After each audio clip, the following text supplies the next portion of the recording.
translation for text 12. O Maharaj Parikshit, while the cowherd boys, who knew nothing within the core of their hearts but Krishna, were thus engaged in eating their lunch in the forest, the calves went far away, deep into the forest, being allured by green grass. And now text 13. Tandrishva baya santrashtan Ache Krishnosya bipayam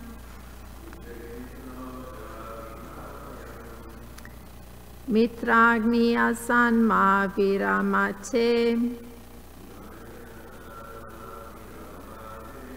Hanesye vatsakanaham Tandrishva baya samrashtan Ache Krishnosya bipayam Mitrapi asanma viratmate Hanesye vatsakanaham Tandrishva baya samtrashtan Ache Krishnosya bipayam Mitrapi asanma viramate Hanesye vatsakanaham. Please chant. Tandrishva baya santrashtan Ache Krishnosya bipayam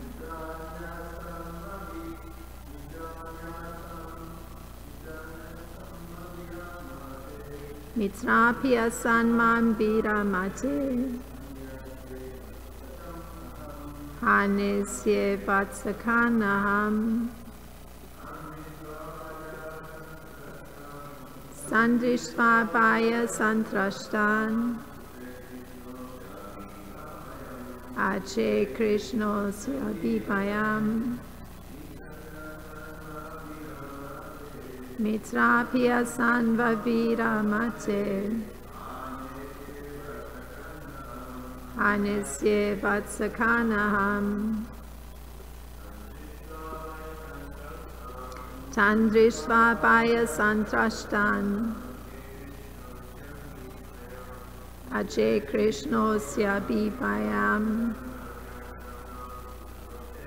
Mitrapi asanma viramate Hanesye vatsakanaham. Word for word. Tan. That those calves were going away. Drishtva. Seeing. Baya. Seeing. Oh, did I do it wrong? Sorry. Oh, I see. Baya sanyastanto, to the cowherd boys who were disturbed by fear, that with the dense forest, the calves would be attacked by some ferocious animals. Ache, Krishna said, Krishna asya bipayam, Krishna, who is himself the fearful element of all kinds of fear. When Krishna is present, there is no fear. Mitrani, my dear friends, asat, from your enjoyment of eating, ma viramata, do not stop, iha, in this place, in this spot. Anisye shall bring back Vatsakan, the calves. I. And the translation for text 13. When Krishna saw that his friends, the cowherd boys, were frightened, he, the fierce controller even of fear itself, said, just to mitigate that fear, "My dear friends, do not stop eating. I shall bring your calves back to this spot by personally going after them myself." Purport by Srila Prabhupada. In the presence of Krishna's friendship, a devotee cannot have any fear. Krishna is the supreme controller, the controller of even death, which is supposed to be the ultimate fear in the material world. Bayam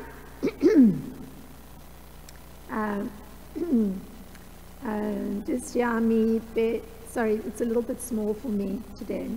Syat, sorry. It's Bhagavatam 11:2-17.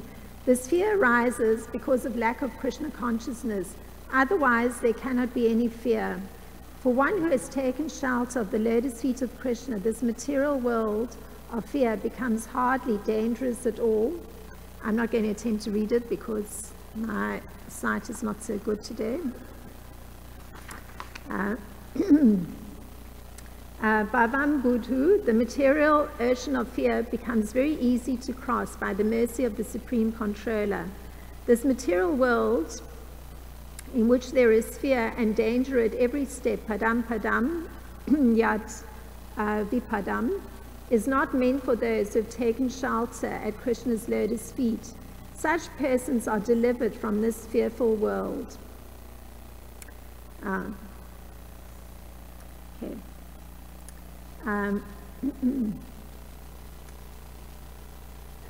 Samashataye pada padlava plavam mahat padam punyo vasho murarehe bhavam padir vatsa padam param padam padam padam yat vipadam natesham. Bhagavatam 10:14-58. Everyone therefore should take shelter of the Supreme Person, who is the source of fearlessness, and thus be secure.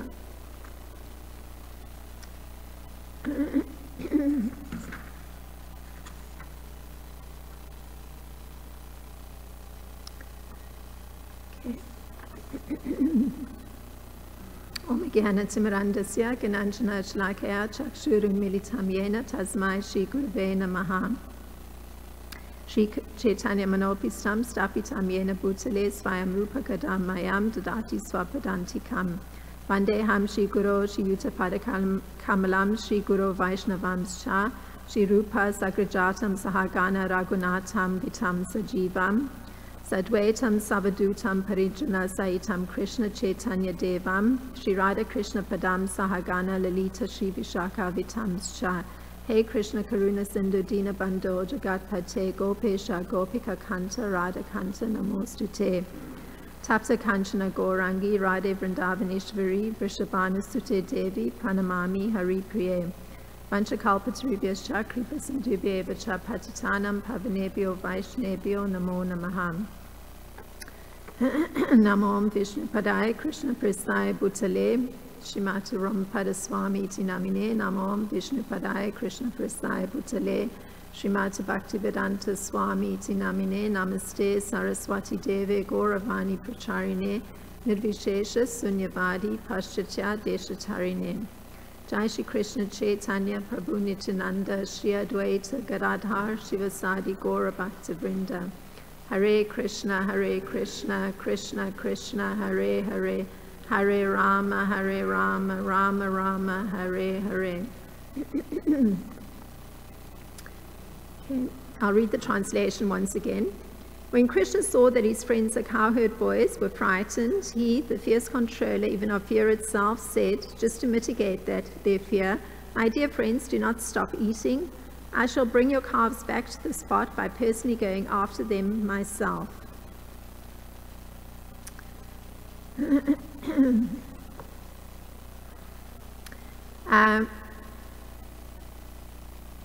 So, not seeing the calves, you went to look for them, referring to Krishna, to allay the fears of the cowherd boys.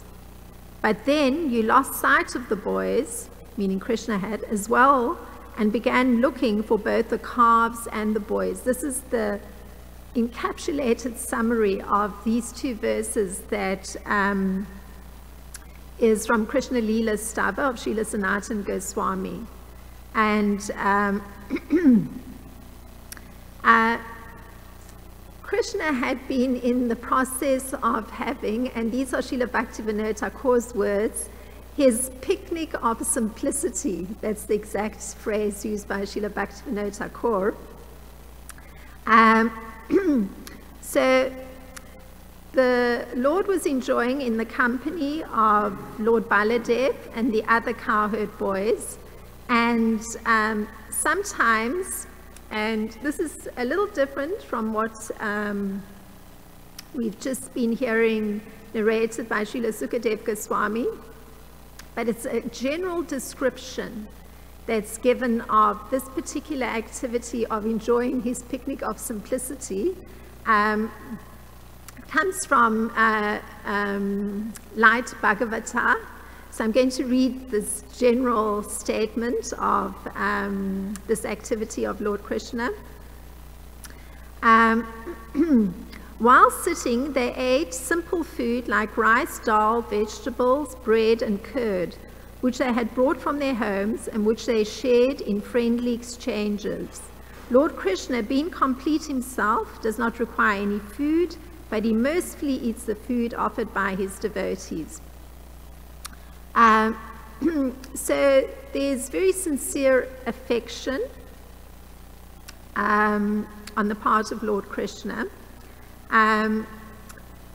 The reason that Krishna engages in this picnic of simplicity as such is that he's deriving great transcendental pleasure by accepting services from his various grades of devotees. So he's accepting the service not merely of those cowherd boys that are seated in front of him, but also the preparers of the foodstuffs that they're taking.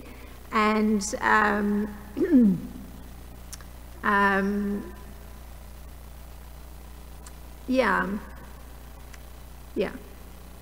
And he responds to seeing at this particular moment in time, in this picnic of simplicity, suddenly that the cowherd boys have become frightened. And they've become frightened about the fact that they're losing their calves. And at least the sight of their calves, because to date they'd been able to see them. So suddenly those calves were no longer visible.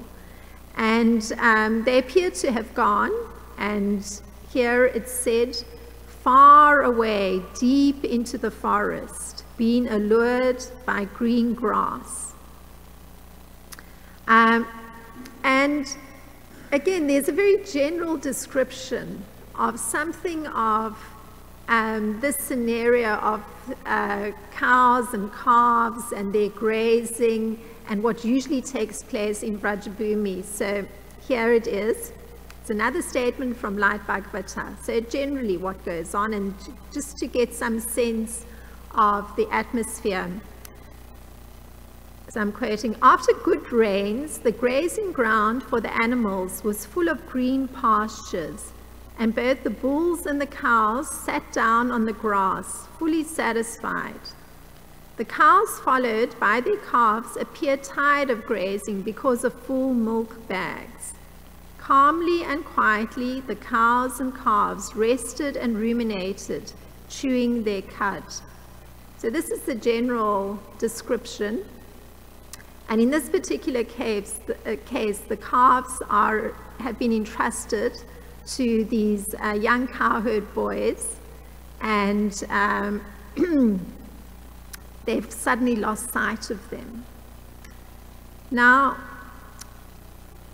if one considers Krishna and his particular position, he is considered to be the well-wisher of the calves and the brahmanas, which indicates that there's something that one can draw from this. There's a necessity in human society to cultivate the human spirit, and generally this is done by intelligent persons who in fact are very much aware of the importance of the cows, because they're utilizing that milk, and Srila Prabhupada uses this term, nourishing the finer tissues of the brain through that milk. So those are the very persons that are helping to cultivate the human spirit in society, and they're also putting an emphasis on protecting the cows. Because it's not possible to have the intelligence to be able to cultivate the human spirit in society at large unless one is actually taking milk from cows. This is Srila Prabhupada. It actually requires, that intelligence is nourished by the milk coming from cows. So this is an interesting point. In order to get the highest benefit for human society, just through having a class of persons that are utilizing milk and pursuing protection of cows, then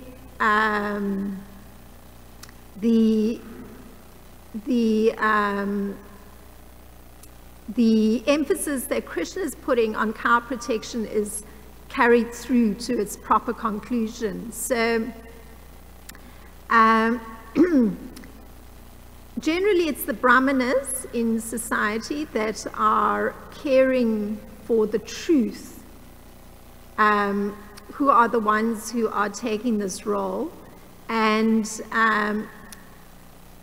so this category of persons, the brahmanas, they're actually, their search for truth or their care for the truth is synonymous with their caring for knowledge of the absolute truth.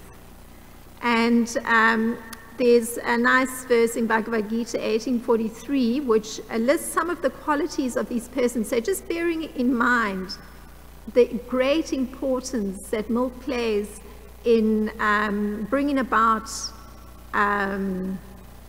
the qualities that manifest as a result of pursuing knowledge of the absolute truth. So here are some of those qualities: peacefulness, self-control, austerity, purity, tolerance, honesty, knowledge, wisdom, and religiousness. These are the natural qualities by which the brahmanas work. So having that important underpinning of the kind of physiological nourishment that's that's so important to allow for both the pursuit of knowledge about the Supreme Lord and these qualities that start manifesting. And that nice verse is Samodama Tapa Socham Shantir Arjavam Evacha Gyanam Vigyanam Asatiyam Brahma Karma Svabhavayam. So Krishna, he's taking time out to protect the brahmanas. And we know this, Namo Brahmana Devaya, Go Brahmana Hitaya Cha, Jagat Ditaya Krishnaya, Govindaya Namo Namaha. Or as Srila Prabhupada puts it, his first business is to give protection to the brahmanas. So it's his priority. Krishna's priority is to give protection to the brahmanas and the cows that Go Brahmana Hitaya Cha, Jagat Ditaya Krishnaya. So next, after giving protection to the brahmanas, his next priority is the welfare of everybody else. And for Krishna, everybody else begins with the cows, which is interesting. So that's the priority: brahmanas, cows, and then everybody else. So he specifically protects cows, and he also gives instructions for one to do so.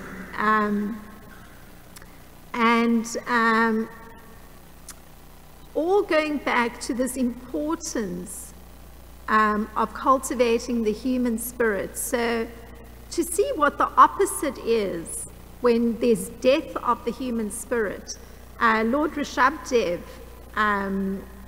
from the 5th canto and the 5th chapter, the 4th verse, these are his words. He's instructing his son. So this epitomizes the death of the human spirit. When a person considers sense gratification the aim of life, he certainly becomes mad after materialistic living and engages in all kinds of sinful activity. He does not know that due to his past misdeeds, he's already received a body, which, although temporary, is the cause of his misery. Actually, the living entity should not have taken on a material body, but he has been awarded the material body for sense gratification. So Lord Rishabdev paints this picture, what it looks like when the human spirit is dead. So, one's factually mad after acquiring sensorial pleasures, and connected to those sensorial pleasures is the crossing of so many moral, ethical, never mind transcendental, scriptural injunctions. It goes along with it. So that's the death of the human spirit.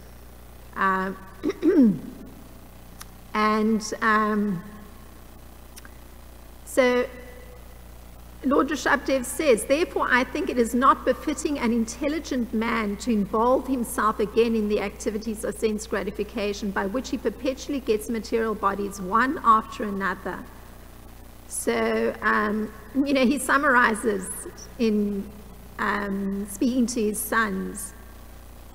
And Lord Rishabdev, he also explains what it means to cultivate the human spirit. So he's talking to his sons again. So here's the opposite. My dear boys, of all the living entities who have accepted material bodies in this world, one who has been awarded this human form should not work hard day and night simply for sense gratification, which is available even for dogs and hogs that eat stool. One should engage in penance and austerity to attain the divine position of devotional service.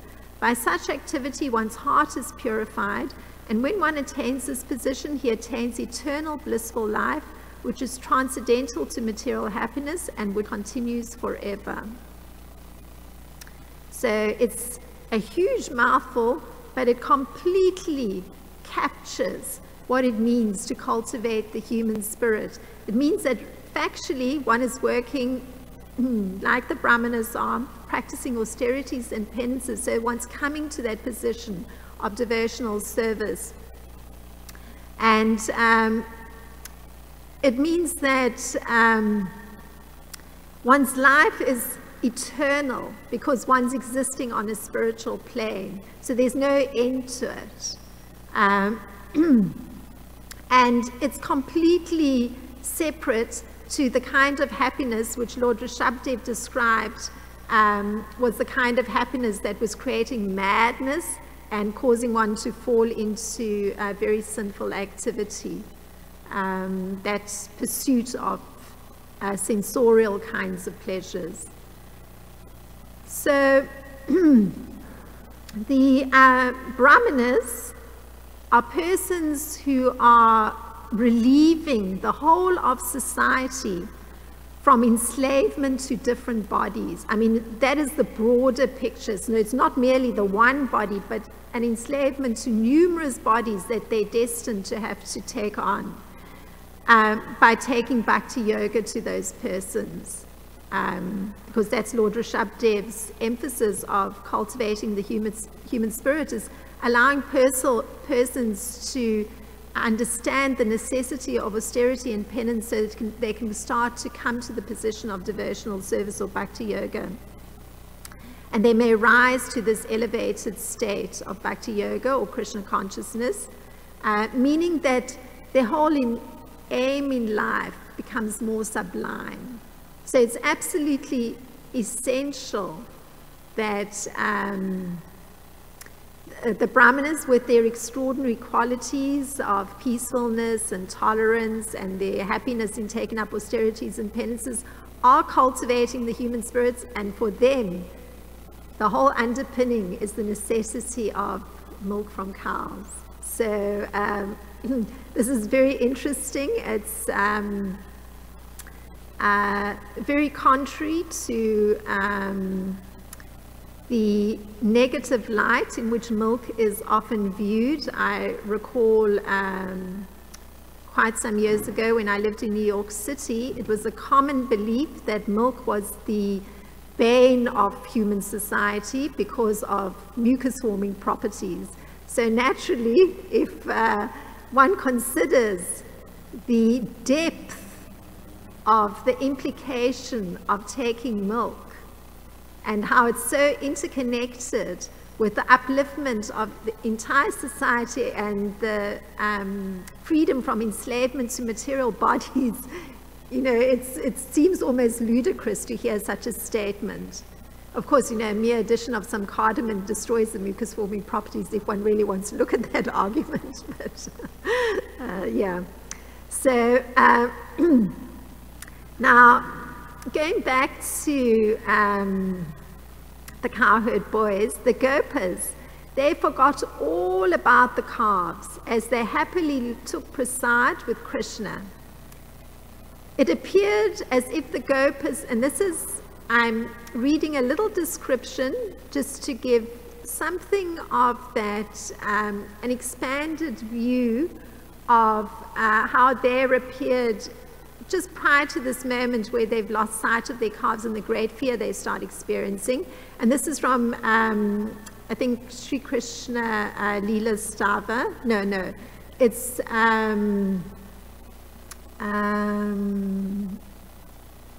Srila Kavi Karnapura. The Gopis forgot all about the Gopas forgot all about the calves as they happily took prasad with Krishna. It appeared as if the Gopas' lips bathed in the radiance of their teeth as they joked and laughed. During that time, Brahma stealthily stole their calves. After some time, when the cowherd boys looked for the calves, they could not find them. Feeling sad and helpless, they appealed to Krishna, who is greater than Lord Shiva. "Oh, beloved friend, we cannot find any of our calves. It seems they have wandered far away, being greedy to eat fresh grass. Let us enter the forest and search for them." While listening, Krishna's face looked more charming than a splendid full moon. Smiling compassionately, Krishna spoke to mitigate their fear. "My dear friends, do not stop eating. Just stay here. I shall personally find the calves and bring them to you." Krishna put down his food and went to search for the calves. So there's such a blissful exchange. I mean, just hearing of the radiance of the boys and Krishna's radiance, such very ecstatic transcendental exchange. And then comes this sadness and helplessness that the cowherd boys start experiencing because they actually can't find their calves. And Srila Kavi Karnapura, he mentions in one sentence that actually what had transpired during that time was that Lord Brahma had stealthily stolen the calves. So we're going to come to that in later verses. Now here, Krishna who gives, and this is the description, fear to fear personified, and that was in this verse that we read, the Asya Bibuyam. He's giving fear to fear personified. He speaks very affectionately to the cowherd boys. We hear he's feeling compassion because he sees how helpless they feel. I shall go and personally bring your calves back to this spot. And Srila Jiva Goswami, he is describing something of, I've been highlighting the great necessity for society as a large to come to this point of devotional service.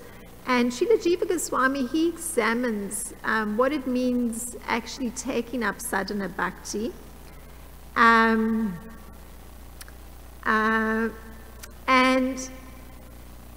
I'm particularly looking at what he has to say because, I was contrasting Lord Rishabhdev describing the mad kind of existence of life with the a life that's actually going to put an end to this taking on of material bodies. So Srila Jiva Goswami says that sadhana bhakti, without relying on any intermediate process, so there's nothing else that's required, it directly counteracts material miseries. So this is the case because doing devotional service or practicing sadhana bhakti means that one is learning it from scriptures and from saintly persons. And the motivation for sadhana bhakti, it rests on the scriptural injunctions. So there's a learning process that's involved, and as one's actually hearing from saintly persons, studying scriptures, then this performance of regulated bhakti, because everything's regulated, there's a right time for doing something, there's the correct activities for doing something, the manner in which one has done, the activities are done, the consciousness with which one is performing those activities, allows for the heart to gradually get purified, meaning that it's going to get free from all that madness that's there, that all those desires, those aspirations that are connected to the mad way of existing, looking for sensorial pleasure. So one's heart is getting freed from that. And that whole process actually leads to one being able to perform the service, the bhakti yoga in a very spontaneous kind of way. And just hearing this, how these cowherd boys are functioning, gives a picture of something of what that spontaneous service looks like. And one of the verses said it, that all that's known in the heart is Krishna. So all this other stuff has got cleared away. All that madness that's connected to trying to find some sort of pleasure for the subtle or the gross body. So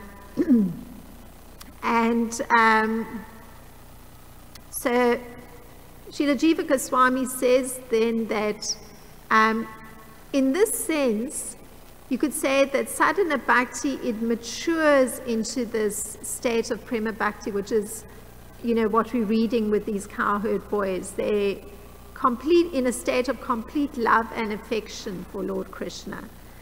But prema bhakti itself, it's actually the internal potency of Lord Krishna. And it shows itself in his aspiring devotees only by his grace and the grace of his pure devotees. So he allows for that to be there.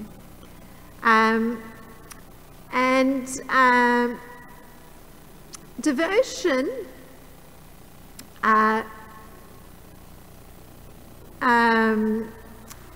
which is distinguished by the activities of the senses and which matures into bhava bhakti, is called sadhana bhakti. So this appearance of eternally existing sentiment of devotion, or bhava in the heart, is called the fruition of devotion. So it's an ongoing, continuous process. It just means that as everything is getting cleared out of the heart, all those desires, aspiration, that are connected to looking for sensorial pleasure, is getting pushed out of the way, and instead affection for Krishna is growing and deepening. So these different stages are really actually just the deepening of that affection and attachment to Lord Krishna.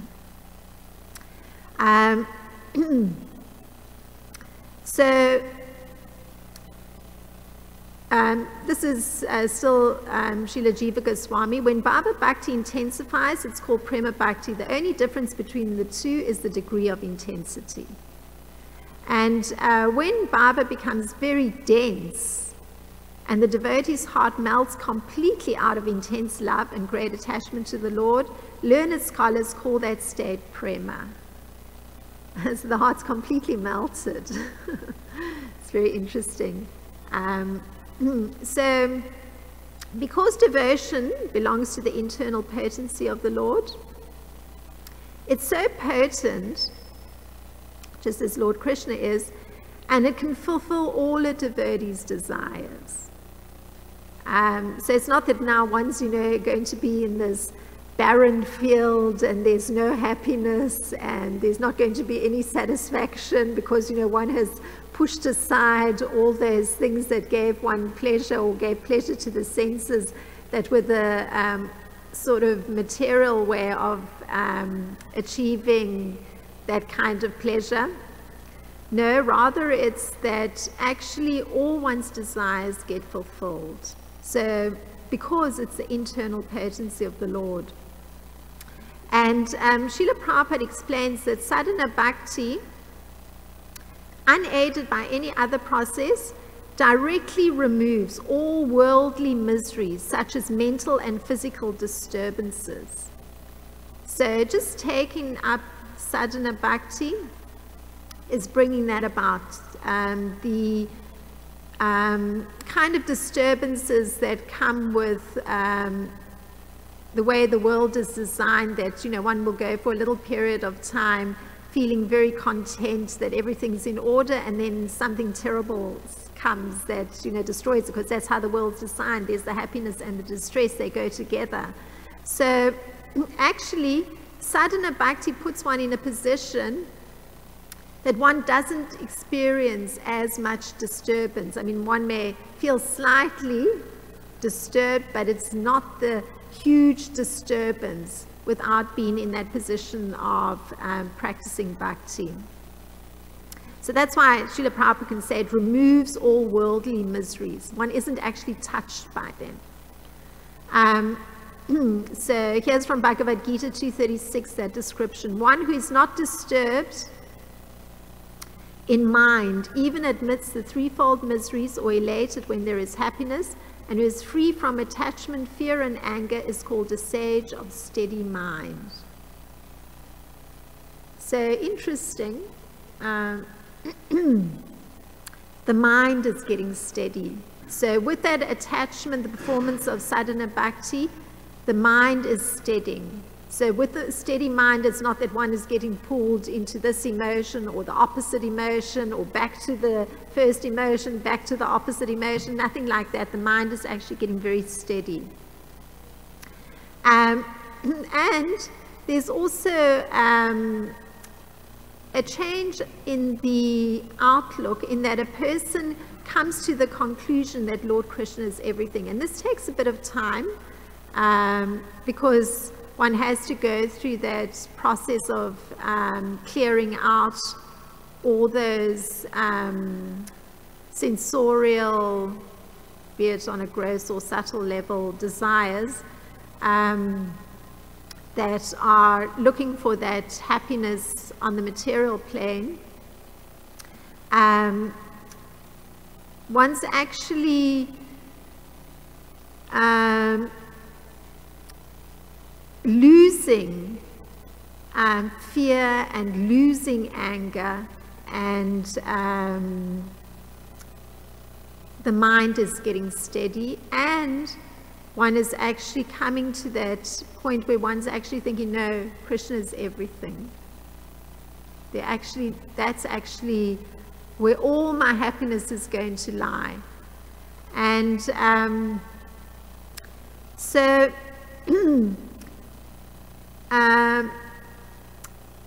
then one can accept any of these miseries that are coming, because one is within the material world and one is functioning at the present time within a material body, but one is viewing it as, oh, there's difficulties coming, and actually it's something very merciful on the part of the Lord, because it actually could have been magnified so many times over.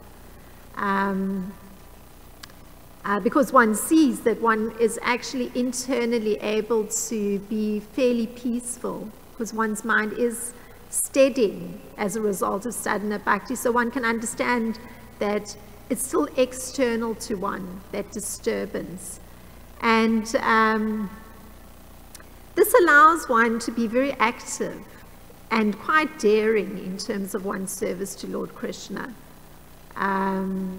because one isn't getting influenced by the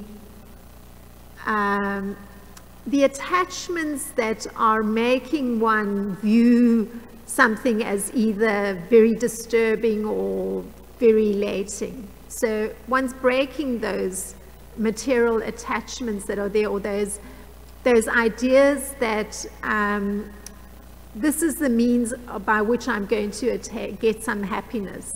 One's breaking those ideas, one's changing and transforming those ideas. So this is why Srila Prabhupada can say that the material miseries are actually decreasing. They're getting taken away by practicing sadhana bhakti. And the conclusion is that sadhana bhakti, it directly halts all these miseries that are coming. Directly it's halting them. So it's very much interconnected with the mind steadying itself. So one is, because the mind is that part of the subtle body, or the most elevated sense that is processing with thinking, oh, I like this, I don't like this, I'm distressed, I'm happy. But with the steadying of the mind through sadhana bhakti, then actually one's getting freed from the views of the mind. One isn't subject to those views of, because I really like this, then I'm happy when I have it, or I'm really unhappy when I don't have it. So becoming freed from this kind of attachment that goes along with all the ideas that one is holding. It's also breaking that anger, which comes with losing things or not having what one believes one needs to have, or the fear of losing, or the fear that one won't be able to get what one believes one needs. All of that is getting replaced by the absorption that comes for performing something for Krishna and entering into that internal potency. So it means that one is actually finding refuge in the internal potency of Lord Krishna. There's a sense of, oh, this is where one is peaceful. This is where, it's like being out of the storm. This is where one can be happy and it's always there. That happiness doesn't go away, it remains. So, and Krishna puts it this way. He says that being freed from attachment and fear and anger, being fully absorbed in me and taking refuge in me, many, many persons in the past became purified by knowledge of me, and thus they all attained transcendental love for me. That's from Bhagavad Gita 4:10. So those were some short thoughts on this verse connected to the cowherd boys losing sight of their calves. If there's any thought on the matter.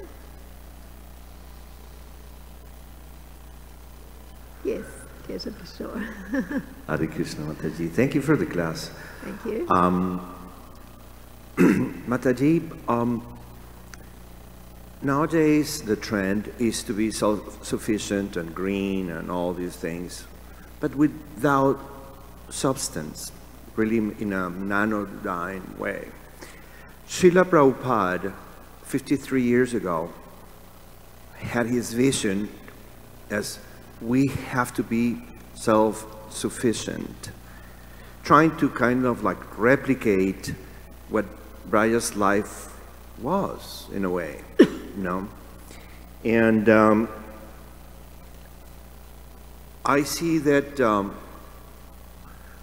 would be like a holistic way of being integrated with Mother Nature, with Mother Bhumi, to understand much more who Krishna was and all these beautiful things that you mentioned today about this relationship with the cows and the cowherds. But I see that there's some inconsistency in our community, that we still buy milk in the convenience store in the corner, and we still buy things that we could have been done. I was thinking that we are not among the vast majority of temples and preaching centers. There's no cow protection, there's no self-sufficiency. I don't know what is going on. We're thinking $40 million to spend in a lavish temple, or $50,000 and putting gold in an altar and things like that, but we're not seeing the real vision of what Prabhupada wants in that case. We say, oh, we cannot eat those karmic lentils because they're green or something, but nothing more karmic than the dairy product. What is going on? Thank you, Keshav Kishore. You've given a picture of how you're seeing that our society may not possibly be attending to, I guess, this emphasis that Lord Krishna is putting on, protection of cows, because you've seen that, we're still subsisting on milk that's the result of factory farming. Well, it's an interesting thought how one brings about revolutionary change in consciousness and a revolution in lifestyle and an entire shift in perspective. It wouldn't be accurate to say that the International Society for Krishna Consciousness is not attending to cow protection, because there certainly are farm communities, and I mean, if one visits Gita Nagari farm, one sees that indeed there's cows that are being protected. And I can say this very emphatically because many years ago, a devotee liked doing animal husbandry. So she had a farm in Vermont. So she had, you know, 1 or 2 bulls, 1 or 2 goats, 1 or 2 sheep, you know. And I recall staying for a couple of days and going to the perimeter fence that had the cows and bulls of the neighboring farmer. And I walked very peacefully over to those cows and bulls at the fence, and the entire lot started running. And I thought, what kind of atmosphere are they living in where there must be slaughter going on, that when they see a human being, they actually start running? And if you're standing in Gita Nagari by the fence, the cows will come over very peacefully. One can actually feed them with grass, not in a factory farm. Those animals start running when they see a human. So one can say that there are projects such as the Gita Nagari project where there is cow protection going on, and that is one example that's there of the non-factory farming. And over the years, I mean, I first went to Gita Nagari many years ago, and it looked quite different to what it looks like now. The 2 devotees that take care of it have drawn on the resources of the other neighboring community that does practice simple living, the Amish. And so they've learned cheese making techniques from them, and I guess various things that allow for greater comfort of the cows and calves. So when you see the creatures there, they certainly are protected.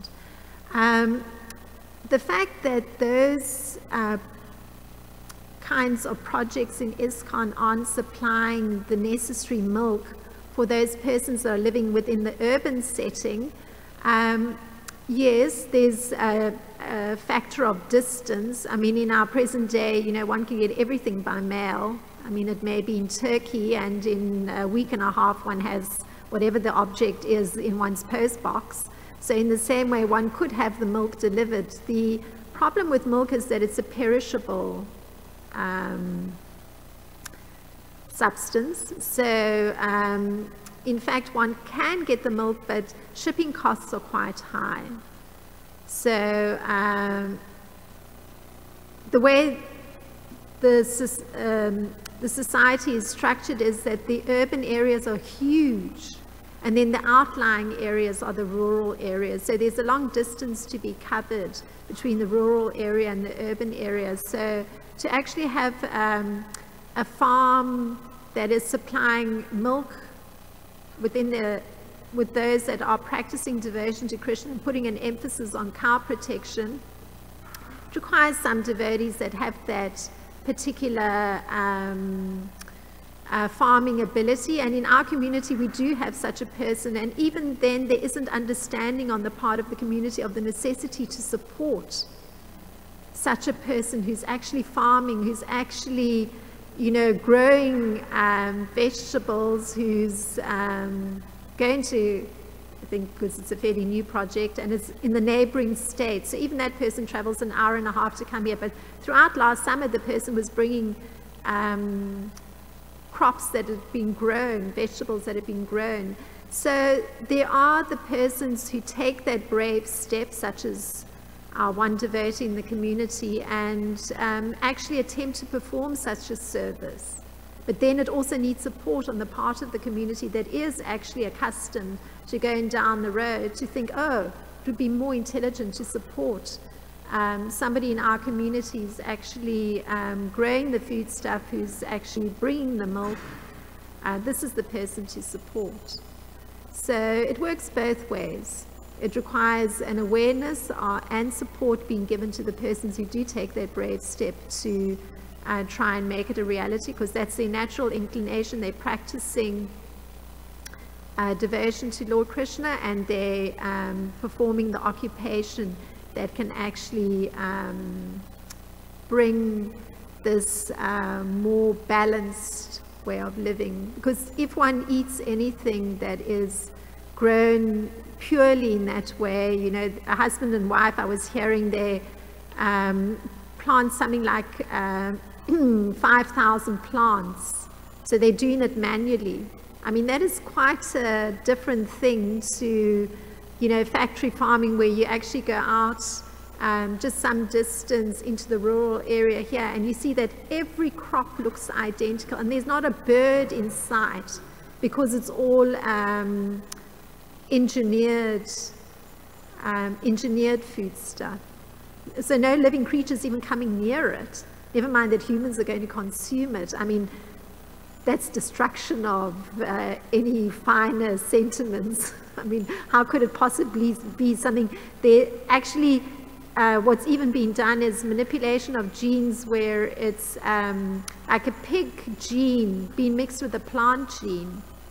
I mean, it's horrific.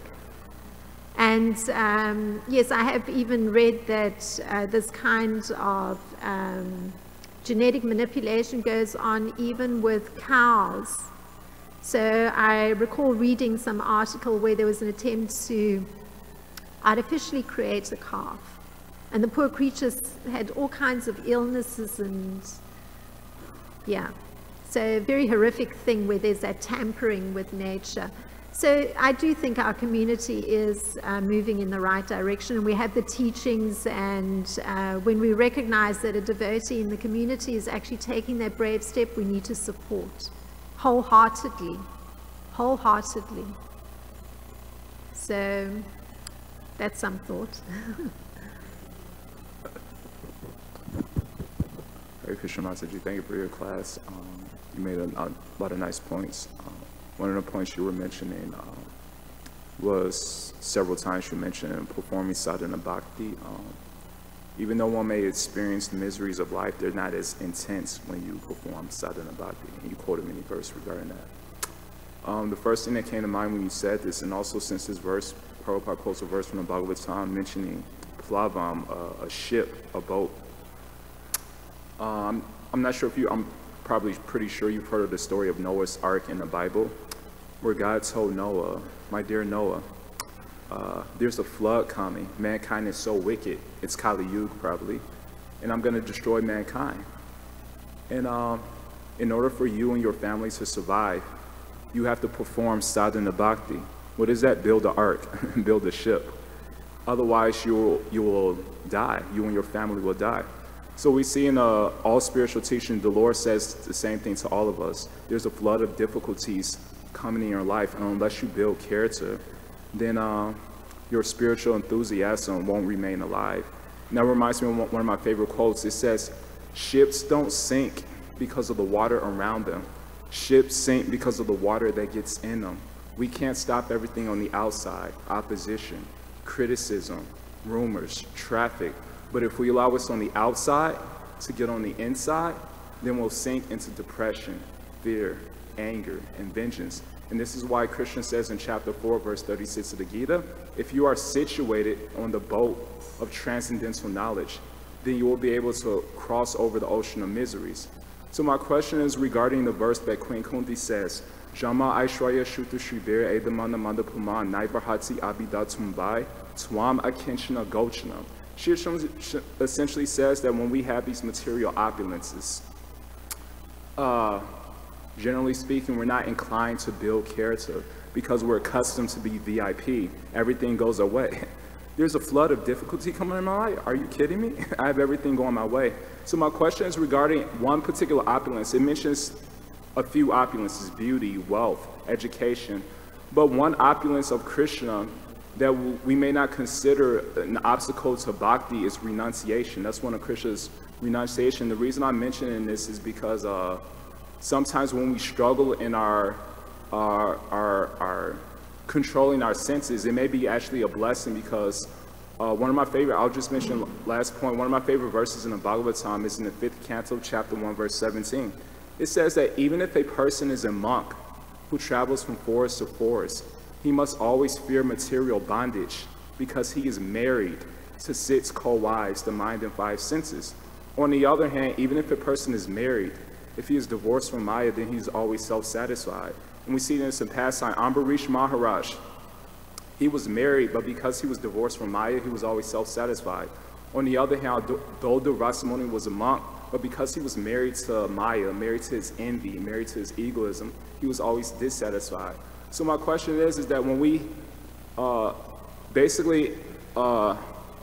Krishna says, I'm the ability in a man, the any reason we could do anything, renunciation, Hrishikesha, the Lord is known as the master of the senses. So sometimes when we control our senses, we think, I'm doing it, but Krishna is actually doing it, and we see this in so many pastimes. So my question is that when Krishna mercifully gives us renunciation by his sweet will, he could take it away, easily, like any other opulence, our money, etc.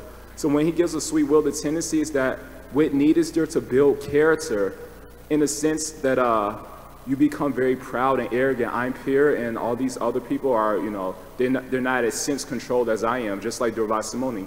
Because Durvasamuni had this understanding or this egotism that I'm the master of my senses and not Krishna. He was married to Maya. He was very envious. He criticized Ambarish. So my question is can we? My understanding is that I personally, I think sometimes it's considered a blessing when we're struggling in our sadhana bhakti in one sense, and at the same time it's also a curse. So how can we see our struggles in Krishna consciousness as a blessing, and where we won't leave completely, but we see as a blessing? And how can we prevent ourselves from becoming arrogant and proud when Krishna does give us some blessing, like some opulence, like renunciation? So anyway, I hope that was clear. Yeah, your question is, how does one not feel proud if one's even been renounced because that renunciation has been granted by Krishna? Well, the control of one's senses, it's only possible when one enters into the internal potency of Krishna through practicing sadhana bhakti. It's not possible to have that kind of sense control where there is internal renunciation happening if the sense control was not being done through sadhana bhakti. So for instance, one may imagine oneself as being sense controlled if one is controlling the airs in the body or controlling the through breath control.